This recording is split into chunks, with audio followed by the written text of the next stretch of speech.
ભરીને આવી જઈશ બાપ. હવે આ બાજુ દીકરીએ એમ કહેવાય કે ઘોડો પોતાના માથા ઉપર મેકો તો ઘોડિયાની માલપાથી ભાઈ જાગી ગયો છે બાપ. ઘોડિયાની માલપા ભાઈ જાગી ગયો એટલે દીકરી વિચાર કરે છે કે આયા મારા ભાઈને કોણ રાખશે બાપ, લાઈને મારી ભેગી લેતી જાઉં. એટલે દીકરી પોતાના ભાઈને પોતાની ભેગો લેતા જાય છે અને બને છે એવું કે દીકરી હળવા હળવા ડગલે એમ કહેવાય કે અવેડાની બાજુમાં જાય છે. અવેડાની બાજુમાં જે 2-5 મોટી દીકરીઓ હતી ને એને કહે છે, બેન મને એકાદ ઘડો વાણી આપી દેશો. પછી બને છે એવું કે થોડો થોડો ઘડામાંથી પાણી નાખી દીધું એટલે એમ કહેવાય કે ઘડો છલકાઈ ગયો બાપ. પછી સમજણી દીકરીઓ એમ કહે છે, જોજે હો બેન નિરાતે ઘરે વહી જજે બાપ, નિરાતે ઘરે. પછી દીકરી ત્યાંથી હાલી નીકળે છે. જા ધીમા ધીમા ડગલે એમ કહેવાય કે દીકરી હાલી જતી હોય છે અને રસ્તામાંથી કોઈ વટે માર્ગુ નીકળ્યો.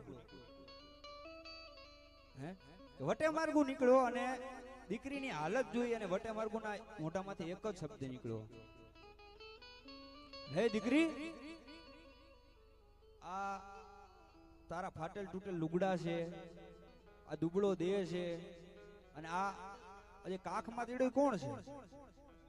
ત્યારે દીકરીએ કીધું, કાકા મારો ભાઈ છે. હે કાકા કે મારો ભાઈ છે? અને એટલું કીધું ને વટે માર્ગુના મોઢામાંથી એક જ શબ્દ નીકળ્યો કે હે દીકરી, આ તારો ભાઈ છે તો તારા મા બાપ કે ખેતી કામે ગયા છે, મજૂરીએ ગયા છે, આ ભાઈને ઘરે મેકીને આવે ને બાપ. એટલો શબ્દ દીકરીના એમ કહેવાય કે કાનની માલપા પડ્યો ને. હે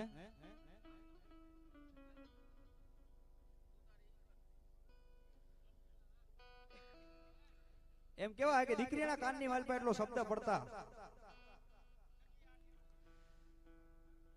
દીકરી એમ કહેવાય કે આરસ પાણાની મૂર્તિ કોણે થંભી જાય. હો બાપ, ઓહો હો હો મારા ત્રિલોકના નાથ, હે દુનિયાની માલપા મારા એમ કહેવાય કે ત્રિલોકના નાથ બાપ, એ કોઈ દી નાના નાના જેના બાળકો હોય ને બાપ, દુનિયાની માલપા કોઈ દી એના માવતરનો સાયો ન લેતો. એ તો વિધિની વેદના છે બાપ, જેને કઈડો હોય એને ખબર પડે કેટલો ચડે કેટલો ઉતરે.